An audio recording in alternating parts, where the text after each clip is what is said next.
Manifold है।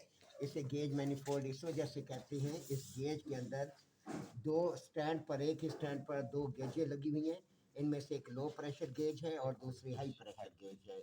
Low pressure gauge को हम कंपाउंड गेज भी कहते हैं, क्योंकि इस गेज के अंदर दो रीडिंग्स हैं, एक वैक्यूम रीडिंग्स है और दूसरी प्रेशर रीडिंग है।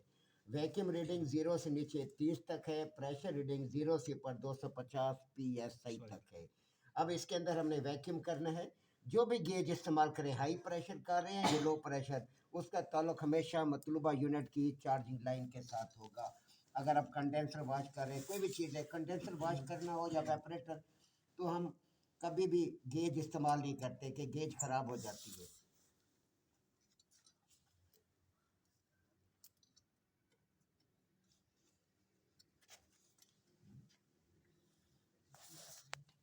सेंटर पोर्ट का ताल्लुक एक्स्ट्रा यूनिट से मेरा मुराद वैक्यूम पंप, प्रेशर पंप, आगे कोई चीज़ और है तो उसके साथ। अब गैस सिलेंडर, अब हमने इसके अंदर वैक्यूम करना है। वैक्यूम करने के लिए इसकी सेक्शन लाइन इस्तेमाल करेंगे, चार्जिंग लाइन या सेक्शन लाइन में से एक को हम वैक्यूम के लिए इस्तेमाल करते हैं। एक लाइन हमने बंद कर दी है, अब दूसरी लाइन हम इस्तेमाल करें।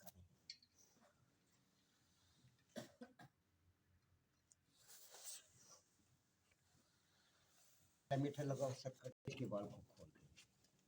अब देखें, ये गेज की सुई 0 से नीचे जाना शुरू होगी।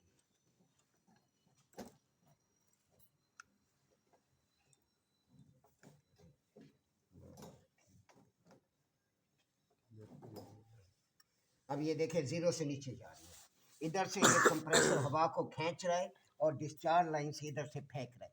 ये जब इसके अंदर से एयर ख़त्म हो जाएगी तो गेज की सुई 29.92 वैक्यूम पॉइंट को ज़ाहिर करेगी और उधर से एयर आना बंद हो जाएगी। अक्सर औकात हर बात को अच्छी तरह ध्यान में रखें। अक्सर औकात हमारी गेजें ख़राब हो जाती है, सुई 10 पे रुक जाती है, 20 पे रुक जाती है, कोई परेशानी नहीं है। हमने देखा है उधर से एयर आना बंद हो गई है, समझे वैक्यूम हो गया। गेज की सुई 10 पे रुकी रहे। अगर सुई 0 पर एडजस्ट नहीं है, ये स्क्रू डला हुआ है, ये स्क्रू बना हुआ है, इससे आप 0 पर सेट कर सकते हैं। अगर ज़्यादा फर्क नहीं है, यानी 10 सुई 10 पे रुक गई है या 0 से नीचे 20 पर आई हुई है, एडजस्टिंग स्क्रू से कर सकते हैं।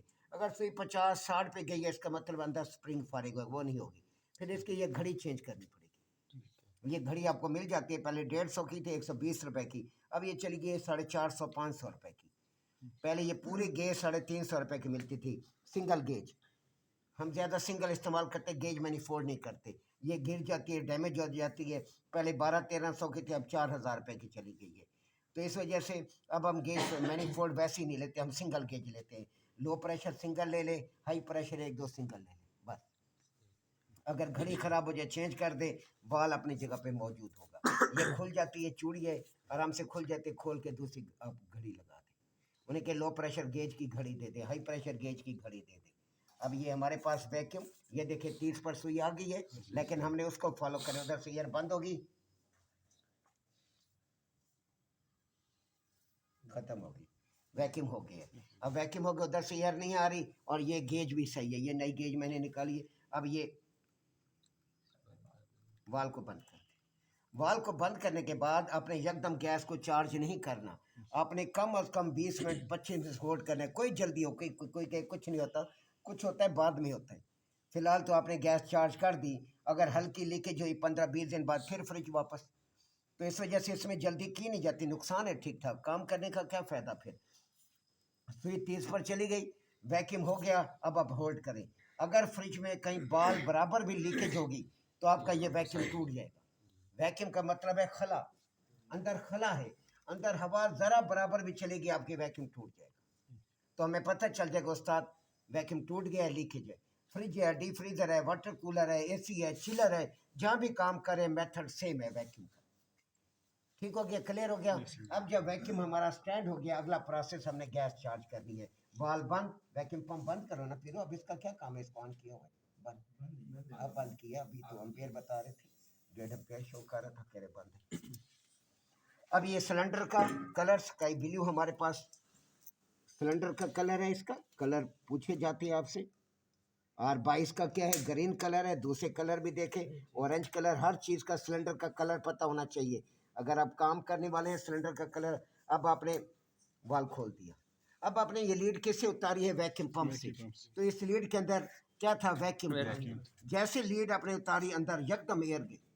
अब इस एयर को पहले निकालना लाजमी है। अगर एयर नहीं निकालेंगे वैक्यूम करने का कोई मकसद नहीं है, आपका यूनिट गड़बड़ कर जाएगा। इसको कहते हैं, आपसे सवाल किया जाता है गैस चार्ज करने से पहले क्या करते हैं? आप कहते हैं वैक्यूम करते हैं। और पता नहीं है, पर्चिंग। पर्चिंग मस्ट है, पर्चिंग किए बगैर गैस चार्ज करना ही फजूल है। एयर निकल गई, क्लियर हो गया। अब हम गैस चार्ज करें। अब एक मेन प्रोसेस है जो आम मैकेनिक नहीं करता, उसे पता ही नहीं होता, गैस बर्बाद करता रहता है। अब देखें, अब सुई मेरा प्रेशर ये 30 पर मैंने सुई डाल दी। 30 PSI गैस का प्रेशर है, स्टैंड प्रेशर है। ये गैस यहाँ रुकी हुई है, आगे पीछे नहीं जा रही। अब मैं इस कंप्रेसर को रन करूंगा, इसका काम खत्म हो गया, इसको खलास करो, उधर काम शुरू हो गया। कैपेसिटर डिस्चार्ज करो, पहले ऐसा हो किसी कर दिया, ऐसा हो कि करंट लग गया किसी को। ये जानलेवा होता है, बहुत हैवी चार्ज होता है। ये 220 वोल्ट से भी ज़्यादा बड़ा झटका है इसका। तो अब ये इलेक्ट्रॉनिक रील है, हमने देखना है इधर हमारे पास रनिंग किधर है, सीधे हाथ पर है। तो मैं रनिंग की तार इसके साथ टच करूँगा, ऊपर वाले पॉइंट के साथ। ये हाथ में आ गई, चलो खैर। अब दूसरी तार में न्यूट्रल दे दूंगा, ये लगा उधर।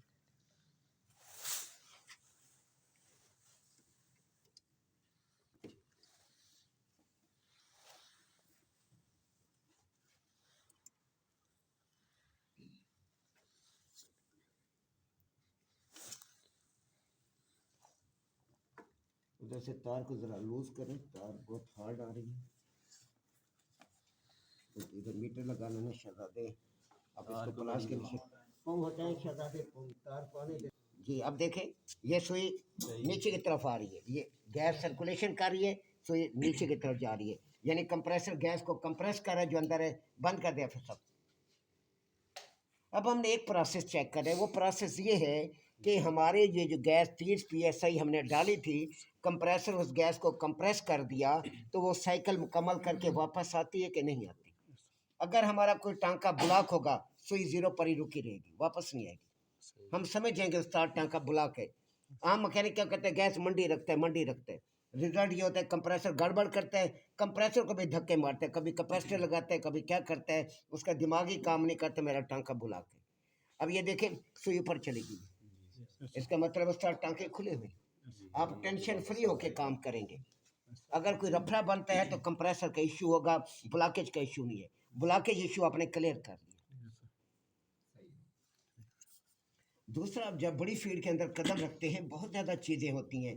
दरअसल आप लोगों की पिकिंग पावर नहीं होती, हमारा दिल तो करता है आपको बहुत ज़्यादा चीज़ें बताएं, लेकिन आप लोगों का रिजल्ट नहीं मिल रहा होता हम लोगों को, जिसकी वजह से हम मजबूर होते हैं, ज़्यादा चीज़ें आपको नहीं बता सकती। अब कंप्रेसर को आप ऑन करें दोबारा,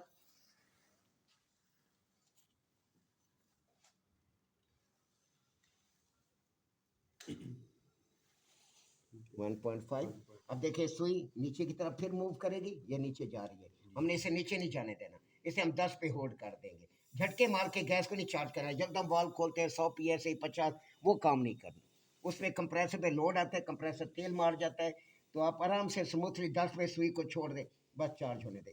इसमें गैस जाती कितनी है, 5 मिनट के अंदर गैस चार्ज हो जाती है। अब आपका कंडेंसर गर्म होना शुरू हो जाएगा, ये देखिए गर्म हो गया। जिसको ठंड लग रही है इधर हाथ रख ले। आज तो माशाल्लाह ठंड नहीं है, अल्लाह का करम हुआ है, इधर बारिश कम हुई है, बाद साइड में बड़ी अच्छी बारिश हो गई है। जिधर नेक लोग ज्यादा थे उधर बारिश हुई नहीं है।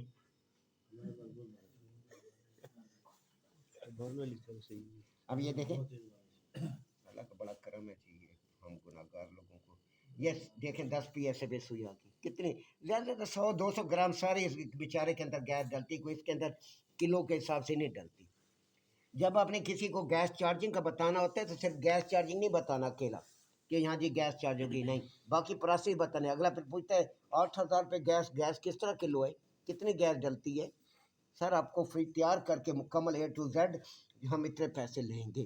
गैस का लफ्ज़ निकाल दें, जहाँ पे गैस का लफ्ज़ आता है वहाँ पर फंस जाते हैं, फिर उसके सवाल होते हैं फिर वो पूछता है मुख्तलिफ लोगों से, यार कितना 8,000 रुपये की गैस, वो कह रहा है कितने किलो गैस डलती है इसके अंदर, ये पता नहीं, बाकी मेहनत भी है। डॉक्टर ये हाथ लगाने के 2500 3,000 रुपये ले लेते हैं, उससे क्यों नहीं पूछते हाथ लगाने में क्या था। हाँ, वो नहीं पूछते उन लोगों से। वो चेंज किया है या कंडेंसर कोई भी काम किया है, आपका कहीं कोई चीज़ गड़बड़ होगी तो आपका ड्रायर ज़्यादा गर्म हो रहा होगा, ड्रायर आग बन जाएगा। इसका मतलब है कंप्रेसर चेंज हुआ है, कंप्रेसर साइज बड़ा दे दिया उसने, पंप हैवी है, मोटर हैवी है। अगर कंडेंसर चेंज किया आपने तो कंडेंसर साइज छोटा हो गया।